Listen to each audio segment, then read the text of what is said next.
Düşünün ki bir gün uyandınız ve kitapları yakmanın yasal olduğu, hatta itfaiyecilerin yangın söndürmek yerine kitap yakmakla görevli olduğu bir dünyada yaşadığınızı fark ettiniz.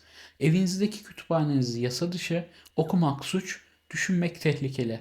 Nasıl bir his olurdu bu? İşte bugün sizlerle inceleyeceğimiz Ray Bradbury'nin Fahrenheit 451 romanı tam olarak böyle bir dünyayı tasvir ediyor.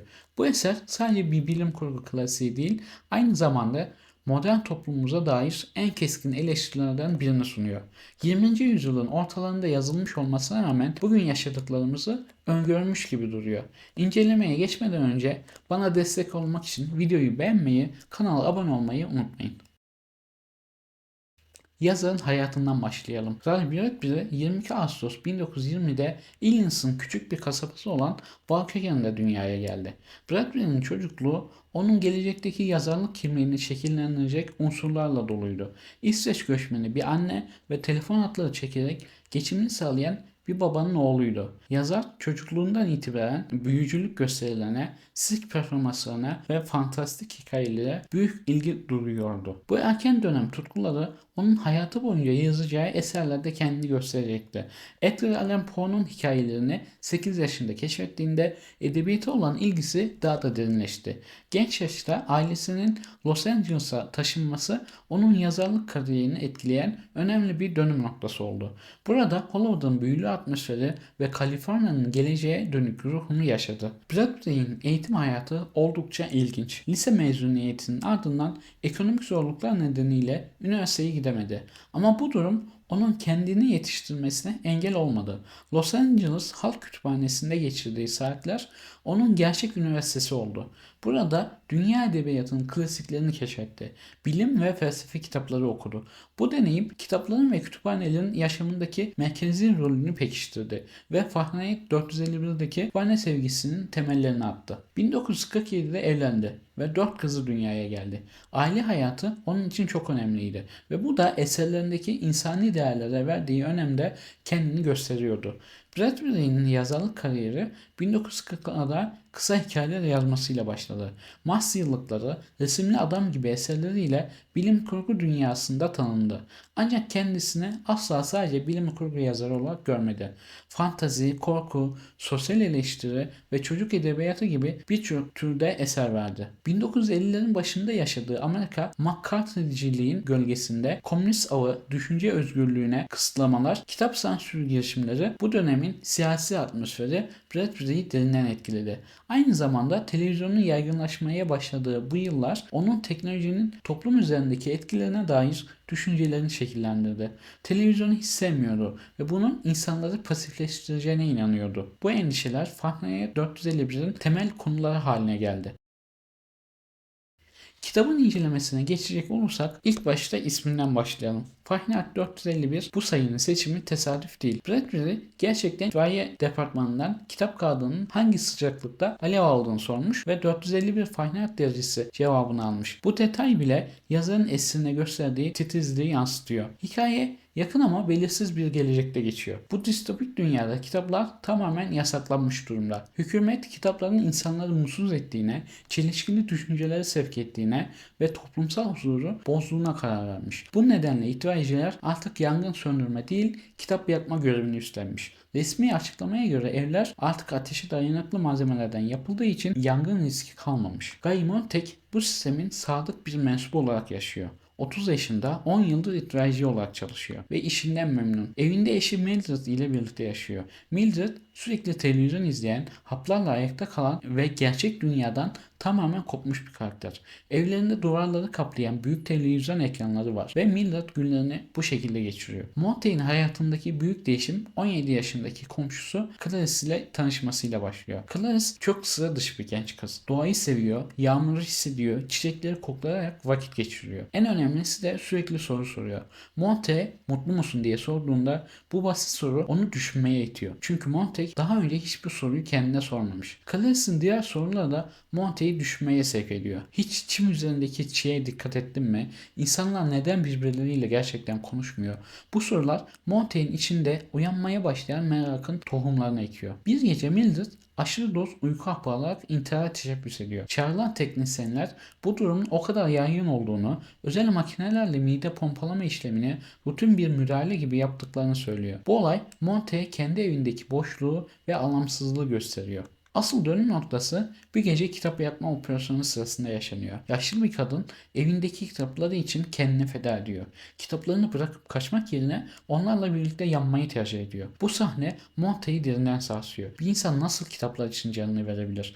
Bu kitaplarda ne var ki ölümden daha değerli? Bu olaydan sonra Monte gizlice kitap okumaya başlıyor. Aslında daha önceden de evine birkaç kitap götürmüştü ama hiç açmamıştı. Şimdi onları okuyor ve içlerinde keşfettiği düşünce zenginliği onu büyülüyor. Ancak bu durum uzun süre gizli kalamıyor. İtfaiye Başkanı Betty, Montague'deki değişmeyi fark ediyor. Çok kurnaz ve kitapları iyi bilen Betty, Montague'yi ikna etmek için ona tarih dersi veriyor. Ona şunu anlatıyor. Kitap yakma sistemi halkın talebi üzerine gelişmiş. İnsanlar mutlu olmak istemiş, düşünceli ve eleştirel kitaplar onları rahatsız etmeye başlamış.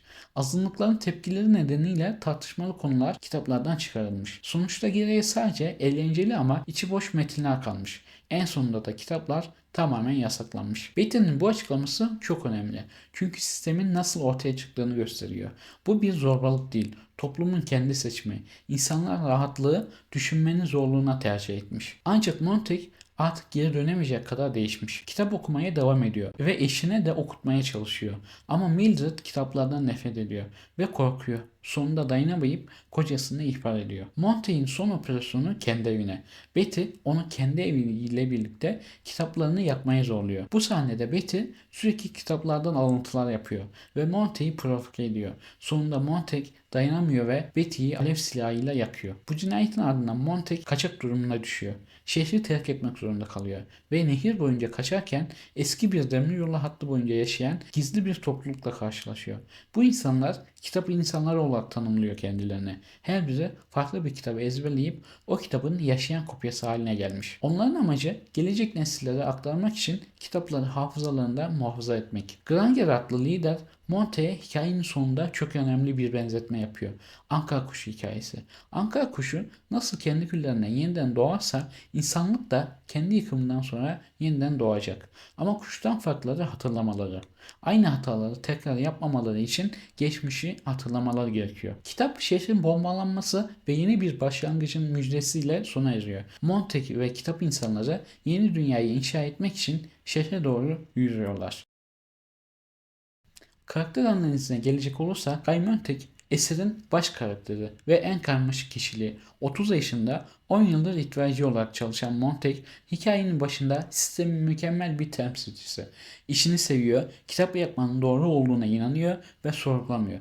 Ancak onun karakterindeki en önemli özellik değişime açık olması. Montague'in dönüşümü aşamalı ve gerçekçi. İlk olarak Clarice'in soruları onda şüphe uyandırıyor. Sonra eşinin intihar teşebbüsü evindeki boşluğu fark etmesine neden oluyor. Yaşlı kadının kendini yakması ise asıl dönüm noktası. Her olay onun uyanış sürecindeki bir basmak. Yazar Montague'in gelişimini çok ustalıkla işliyor. Karakter aniden kahraman olmuyor. Tam tersine sürekli içsel çelişkiler yaşıyor. Kitap okumaya başladığında anlamakta zorlanıyor. Çünkü yıllarca düşünmemek için eğitilmiş. Bu gerçekçi yaklaşım okuyucunun karakterle empati kurmasını sağlıyor. Montague aynı zamanda modern insanın bir yansıması. Toplumun dayattığı normlara uyarak yaşayan ama içinde bir boşluk hisseden insan tipi. Onun uyanışı her birimizin potansiyel olarak yaşayabileceği bir dönüşümü temsil ediyor. 17 yaşındaki Clarice Montague'in hayatındaki en önemli katalizör. Bu genç kız toplumun anormal gördüğü davranışları sergiliyor. Doğayı gözlemliyor, yürüyüş yapıyor, ailesiyle sohbet ediyor. En önemlisi de sürekli soru soruyor. Clarice'in karakteri çocuksu bir saflık ile derin bir bilgeliği birleştiriyor. Onun sorduğu sorular basit ama etkili. Neden ay her gece farklı görünür? Çim üzerindeki çiğ nasıl oluşur? Bu sorular Monte'ye dünyanın güzelliklerini fark ettirir. Ne yazık ki Clarice hikayenin erken döneminde ortadan kayboluyor. Bu durum sistemin farklı düşünenleri nasıl susturduğunu gösteriyor. Ancak onun etkisi sonuna kadar devam ediyor. Monty'nin her hareketi Clarice'in söyledikleriyle şekillenmiş durumda. Bana göre Clarice aynı zamanda kaybolan değerleri temsil ediyor. Gerçek insan ilişkileri, doğayla bağ, merak, sorgulama, bunların hepsini o karakterde buluyoruz. Mildred belki de eserdeki en trajik karakter. Monty'nin eşi olan Mildred, modern tüketim toplumunun mükemmel bir örneği. Duvar televizyonlarının karşısında günlerini geçiriyor. Uyku haplarıyla ayakta kalıyor ve gerçek dünyayla hiç bağı yok. Mildred'in televizyon programlarındaki karakterlerle kurduğu ilişki çok çarpıcı. Onları gerçek ailesi sanıyor ve sürekli yeni bir duvar televizyon istiyor. Bu durum bugünkü sosyal medya bağımlılığını anımsatıyor. En trajik yanı kendi kocasıyla aralarındaki mesafe. Mildred ile Montague arasında gerçek bir iletişim yok. Geçmişlerini hatırlamıyorlar. Ortak anıları yok. İntihar teşebbüsünden sonra bile durumun ciddiyetini kavrayamıyor. Mildred'ın Montague'yi ihbar etmesi karakterin gelişiminin son noktası.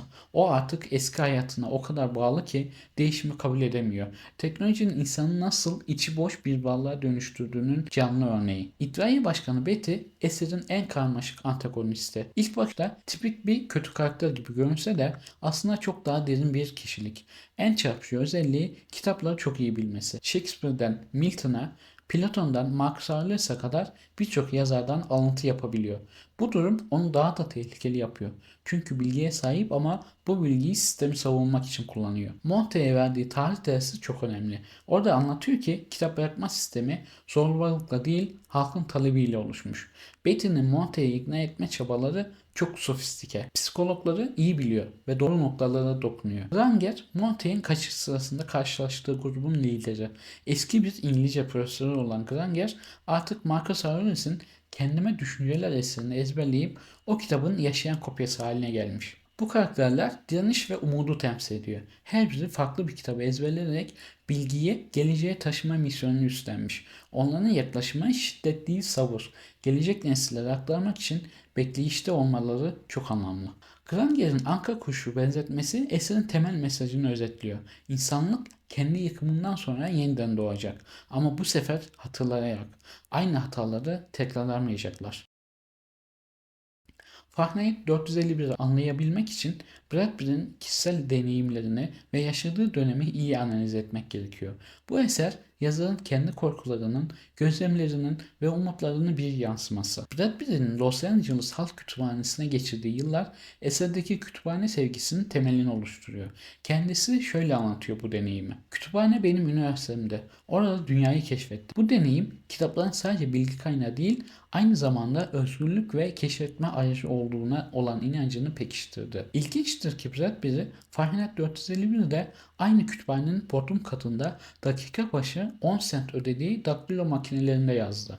Toplamda 9 dolar 80 sent ödeyerek kitabı tamamladı. Bu deneyim eserdeki kütüphane sahnelerinin o kadar canlı olmasının nedenlerinden biri. 1950'lerin başında Amerika'da yaşanan sansür girişimleri yazarı derinden etkiledi. McCarthy'cilik dönemi düşünce özgürlüğünü kısıtlayan atmosferiyle yazarı endişelendiriyordu. Bu dönemde bazı kütüphanelerden kitaplar kaldırılıyor, yazarlar kara listeye alınıyor, düşünce suç haline geliyordu. Nazi Almanya'sındaki kitap yakma törenleri de yazarın hafızasında derin izler bırakmıştı. 1933'te Berlin'de yaşanan büyük kitap yakma olayı onun Fahrenheit 451 fikrinin tohumlarını ekti. Yazar totaliter rejimlerin ilk hedefinin hep kitaplar olduğunu fark etmişti. Ayrıca Amerika'da da çeşitli dönemlerde kitap yakma olayları yaşanmıştı. Özellikle din adamlarının organize ettiği bazı eylemler yazarın dikkatini çekmişti. Bu deneyimler kitap yakmanın sadece totaliter rejimlerin değil, demokratik toplumların da sorunu olabileceğini gösteriyordu. 1950'lerin başında televizyon henüz yeni bir teknolojiydi. Yazar bu yeniliği başından beri şüpheyle karşıladı. Televizyonun insanları pasifleştireceğini, okuma alışkanlığını yok edeceğini öngörüyordu. Bu endişeleri Fahrenheit 451'de Mildred karakteri üzerinden çok net şekilde yansıttı. Yazarın teknolojiye yaklaşımı tamamen karşıt değildi. Uzay yolculuğu gibi konulara çok ilgi duyuyordu. Ama teknolojinin bilinçsizce kullanılmasından endişe ediyordu. Özellikle televizyon gibi teknolojilerin insanları düşünmekten alıkoyabileceğine inanıyordu. Yazarın Los Angeles'ta yaşadığı deneyimler de etkili oldu. Şehrin hızlı büyümesi, insanların birbirinden uzaklaşması kamulaşması, doğal alanların beton yığınlarına dönüşmesi. Bunlar onun gelecek kaygılarını artırıyordu. Özellikle otomobil kültürünün yaygınlaşması dikkatini çekiyordu. İnsanların arabalarında kapalı yaşaması, yürümemeyi tercih etmesi, hızla geçip gitmesi, Clarice karakterinin yürüyüşe çıkmasını tercih etmesi bu gözlemlerin bir yansıması. Kitabın felsefesine gelirsek Fahrenheit 451 sadece distopik bir hikaye değil. Aynı zamanda derin felsefi sorgulamaları içeren bir eser. Bradbury kitabında birçok felsefi konuyu işliyor. Eserdeki en temel felsefi soru bilginin doğası hakkında. Beatty'nin Monte'ye verdiği derste önemli bir adım yapılıyor. Bilgi mutluluk getirmiyor. Tam tersine insanları rahatsız ediyor. Çünkü bilgi dışı ilişkileri, karmaşıklıkları ve çözümsüz problemleri de beraberinde getiriyor. Bu yaklaşım antik Yunan'dan beri süregelen bir felsefi tartışma. Bilgi erdem midir sorusu Sokrates'ten beri düşünürleri meşgul ediyor. Yazar bu soruyu modern bağlamda da ele alıyor. Kitapların yasaklanma gerekçesi insanlara acı çektirmeleri. Ancak yazarın cevabı çok net. Bilgi insanlığın temel hakkı. Acı çektirse bile gerçekle yüzleşmek gerekiyor. Montaigne'in dönüşümü de bu yönde. İlk başta kitapları anlamakta zorlanıyor ama vazgeçmiyor. Eserdeki toplum güvenlik karşılığında özgürlüğünü feda etmiş. İnsanlar düşünme zahmetinden kurtulmak için kararların kendileri için alınmasını kabul etmiş. Bu durum çok güncel bir felsefi probleme işaret ediyor. Benjamin Franklin'in ünlü sözü burada da geçerli. Özgürlük karşılığında güvenliği tercih edenler ne özgürlüğü ne de güvenliği hak ederler. Bradbury'nin toplumu tam olarak bunu yaşamış durumda. Mildred karakteri bu seçimin sonuçlarını gösteriyor. O tamamen güvenli ama aynı zamanda tamamen içi boş bir yaşam sürüyor. Hiçbir riski yok ama hiçbir anlamı da yok. Clarice karakteri üzerinden bireysellik sorgulanıyor. O anormal kabul ediliyor. Çünkü farklı davranıyor. Toplum herkesi aynı kalıba sokmaya çalışıyor. Toplum azınlığın haklarını çiğneyerek tek tip yaşam dayatıyor. Farklı düşünmek, farklı davranmak tehlikeli görünüyor. Yazarın mesajı açık. Bireysellik insan olmanın temeli. Herkesin aynı olduğu bir toplum aslında insan olmayı reddetmiş bir toplumdur. Kitap insanların misyonu çok anlamlı. Onlar sadece bilgiyi değil, insanlığın hafızasını koruyor. Bu durum kimliğin hafızayla olan bağını vurguluyor. Montag ile Mildred'in geçmişlerini hatırlamamalarını da bu bağlamda önemli. İnsan geçmişiyle bağlam koparınca kimliğini de kaybediyor. Toplumsal hafızanın silinmesi toplumun kimliğini kaybetmesi anlamına geliyor. Ankara kuşu benzetmesi burada devreye giriyor. Mitolojik kuş nasıl küllerinden yeniden doğarsa insanlık da yeniden doğacak. Ama fark şu, insanlık hatırlayarak yeniden doğacak. Bu da gelecekte aynı hataları tekrarlamaması anlamına geliyor. Eserde dilin önemli bir rolü var. Beatty'nin sürekli farklı yazarlardan alıntı yapması dilin manipülasyon aracı olarak kullanışını gösteriyor. O aynı dili hem sistemi savunmak hem de eleştirmek için kullanıyor. Bu durum dil felsefesindeki önemli bir konuyu işaret ediyor. Wittgenstein'in dilin sınırları, dünyanın sınırlarıdır sözü burada geçerli. İnsanların düşünce kapasiteleri sahip oldukları dille sınırlı. Kitapların yasaklanması aslında dilin fakirleşmesi demek. İnsanların düşünce kapasiteleri daraldıkça sistem için daha az tehlikeli hale geliyorlar. 70 yıl önce yazılmış Fahrenheit 451 bugünkü dünyayı öngörmüş gibi duruyor. Bradbury'nin kaygıları günümüzde de çok daha somut hale geldi. Mildred'in duvar televizyonları olan obsesyonu bugünkü akıllı telefon ve sosyal medya bağımlılığını çok andırıyor. İnsanlar sürekli ekran karşısında vakit geçiriyor. Gerçek dünyayla bağlarını koparıyor. Özellikle sosyal medyadaki kısa video formatları dikkat sürelerini çok kısaltıyor. TikTok, Instagram Reels gibi platformlar insanları sürekli uyaran ama derinlemesine düşmeyi engelleyen içerikler sunuyor. Bu durum eserdeki hızlı eğlence kavramına çok benziyor. Clarice'ın yürüyüş yapması, doğayı gözlemlemesi bugün çok nadir görülen aktiviteler. İnsanlar doğayla olan bağlarını kaybediyor. Sürekli dijital dünyada yaşıyorlar. Betta'nın anlattığı kitapların için boşaltılması süreci bugünkü bilgi kirliliği problemini çok net özetliyor. İnternet çağında bilgiye erişim kolay ama aynı zamanda yanlış bilgi de çok yaygın. İnsanlar hangi bilginin doğru olduğunu ayırt etmekte zorlanıyor. Yalan haber kavramı eserdeki bilgi manipülasyonunu hatırlatıyor. Aynı haber farklı kaynaklarda tamamen farklı şekilde sunulabiliyor.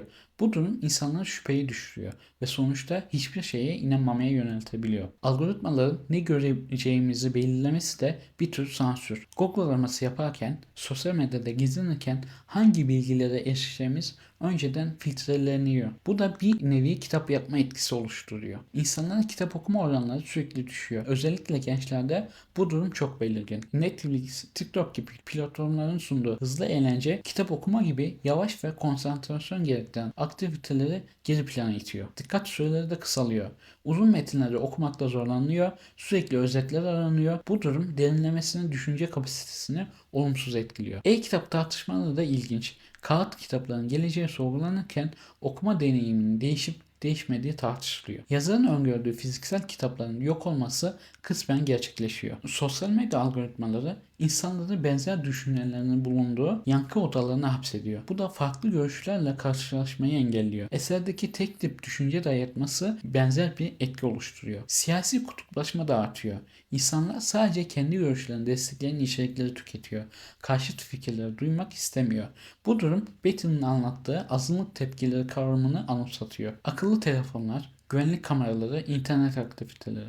Her hareketimiz izleniyor ve kaydediliyor.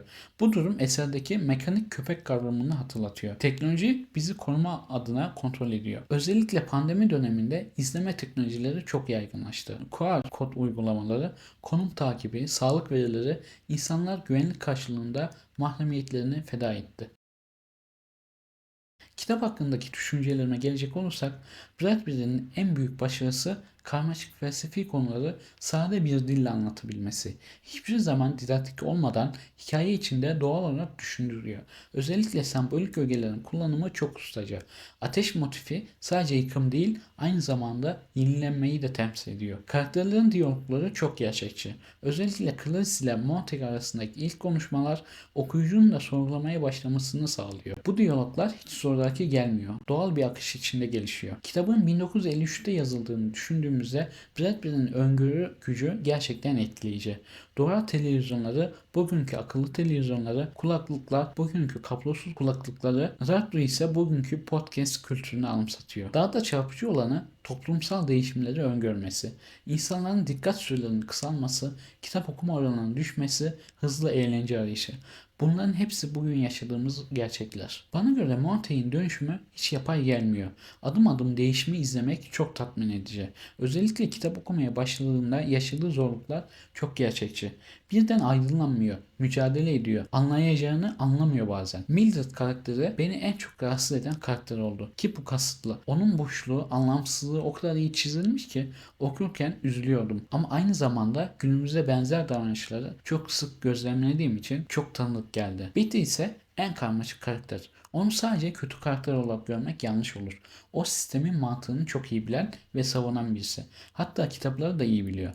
Bu da onu daha tehlikeli ama aynı zamanda daha ilginç yapıyor. Kitabın beni en çok etkileyen sahnesi yaşlı kadının kitaplarıyla birlikte yanmayı seçmesi. Bir insanın kitaplar için canını vermesi. Bu kitapların sadece nesne olmadığını, insanın bir parçası haline gelebileceğini gösteriyor. Ankara kuşu benzetmesi de çok güçlü. Umut veren bakış açısı. İnsanlık kendi hatalarını öğrenecek ve daha iyiye gidecek. Ama bunun için önce yıkımı yaşaması gerekiyor. 70 yıl önce yazılmış olmasına rağmen bugün okurken hiç eski hissetmiyorsunuz. Aksine çok daha güncel geliyor. Bu da eserin evrensel konuların güçlü olduğunu gösteriyor. Teknoloji detayları değişmiş olabilir ama temel sorunlar aynı. İnsanların pasifleşmesi, düşünmekten kaçması, kolay olanı tercih etmesi. Bunlar zamansız problemler. Kitabın ana mesajına gelecek olursak Fahrenheit 451'in vermek istediği mesajlar çok katmanlı. Bradbury sadece kitap sevgisinden bahsetmiyor. Çok da geniş bir bakış açısı sunuyor. En temel mesaj bilgiye erişimin insan hakkı olduğu. Kitapları yakarak sadece kağıt yapmıyoruz. Farklı düşünceleri, bakış açılarını, insan deneyimini yok ediyoruz. Her yasaklanan kitap insanlığın bir parçasının kaybolması demek. Bradbury'nin önemli vurguladığı nokta şu. Bilgi bazen acı da verebilir. Gerçekler her zaman hoş olmayabilir. Ama bu onları örtmenin gerekçesi olamaz. İnsanın acıyla yüzleşmesi büyümesinin bir parçası. Eserdeki en büyük suç düşünmemek. Mildred türü karakterler Düşünmek yerine sürekli uyarılmayı tercih ediyor. Bu da onları manipüle edilebilir hale getiriyor.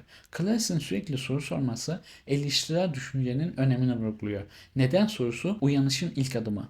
Bu soruyu sormayan toplumlar kolayca kontrol edilebilirler. Bir başka konu teknolojinin kullanımı. Yazar teknoloji karşıtı değil, bilinçsiz kullanıma karşı. Televizyon kötü değil ama sadece televizyon izlemek kötü. İnternet yararlı ama sadece yüzeysel içerik tüketmek zararlı. Mesaj açık. Teknolojiyi biz kontrol etmeliyiz. Teknoloji bizi kontrol etmemeli. Mildred örneği teknolojinin insanı nasıl köleleştirebileceğini gösteriyor. Kitapta toplumsal baskıya karşı durmanın önemi çok net vurgulanıyor. Clarice anormal kabul ediliyor. Çünkü farklı davranıyor. Ama aslında normal olan o, anormal olan tek tip insanlar. Her bireyin kendine özgü olması toplumun zenginliğinin kaynağı. Herkese aynı kalıba sokan sistemler uzun vadede çöküyor. Çeşitlilik güç, tek tipleştirme zayıflık demek. Montaigne'in dönüşümü bireysel başlıyor ama sonunda toplumsal sorumluluk haline geliyor. O sadece kendi için değil, gelecek nesiller için de mücadele ediyor. Kitap insanların misyonu da bu bağlamda önemli. Onlar kişisel çıkarlar için değil, insanlık için çalışıyor. Bu da gerçek değişimin nasıl olacağını gösteriyor. Karamsarlık içinde bile umut var. Anka kuş benzetmesi bunu çok güçlü şekilde vurguluyor. İnsanlık kendi küllerinden yeniden doğacak ama bu sefer öğrenerek. Bu mesaj çok önemli. Çünkü okuyucuyu umutsuzluğa düşürmüyor. Kötü giden şeyler olsa da değişim mümkün. Her birey kendi çevresinde fark oluşturabilir. Hafızanın korunması çok önemli. Geçmişin unutulması aynı hataların tekrarlanması demek. Kitap insanların hafızalarındaki sakladıkları sadece kitap değil, insanlığın deneyimi. Bu mesaj özellikle bugün çok önemli. Tarih dersleri azalıyor, geçmişle bağlar kopuyor. Bu da toplumların aynı hataları tekrarlanması riskini artırıyor. Birçok not aldım. Uzun bir video oldu ama bu kitaba değer. Bu kitap 70 yıl önce yazılmış olmasına rağmen günümüz dünyasını anlamak için bir rehber niteliğinde. Yazarın öngörüleri o kadar isabetli ki bugünlerde yazılmış gibi. Bu eser bize birçok önemli ders veriyor. Bilginin değerini, eleştirel düşüncenin önemine, teknolojinin bilinçli kullanılması gerekliliğini, bireyselliğin korunması zaruriyetini. Ama en önemlisi umudun gücünü anlatıyor. Montaigne'in dönüşümü her birimizin değişebileceğini gösteriyor. Bugün yaşadığımız dünya eserdeki distopyaya gittikçe daha çok benziyor olabilir. Sosyal medya bağımlılığı, azalan okuma oranları, bilgi kirliliği, yankı odaları. Ama bu durum bizi umutsuzluğa değil, aksine daha bilinçli olmaya sevk etmeli. Bence kitap insanların misyonu çok anlamlı. Bilgiyi korumak, gelecek nesillere aktarmak. Belki bizler de günümüzde benzer bir rol üstlenmeliyiz. Eleştirel düşüncenin koruyucuları, bilgi özgürlüğünün savunucuları olmalıyız. Brad Pitt'in Anka Kuşu benzetmesi hala geçerli. İnsanlık kendi hatalarından ders çıkararak daha güçlü bir şekilde yeniden doğabilir. Ama bunun için hatırlamak, sorgulamak ve düşünmeyi bırakmamak gerekiyor. Peki sizin düşünceniz ne? Günümüzde yaşadığımız teknoloji çağında kitapların ve derin düşüncenin yerini başka şeyler alırken Montag gibi uyanmayı ve değişmeyi seçiyor musunuz? Yoksa Mildred'ın rahatlığını tercih ederek duvar televizyonlarının karşısında kaybolmayı mı seçiyorsunuz? Bu sorunun cevabı sadece kendi geleceğimiz değil, tüm insanlığın geleceğini belirleyebilir. İncelememi beğendiyseniz beğen tuşuna basmayı, eksik ya da güzel bulduğunuz yerleri yazmayı unutmayın. İlk kez izliyorsanız kanalıma abone olup edebiyat yolculuğumuzda bana katılabilirsiniz. Bir sonraki kitap incelemesinde görüşmek üzere. Hoşça kalın, edebiyatla kalın.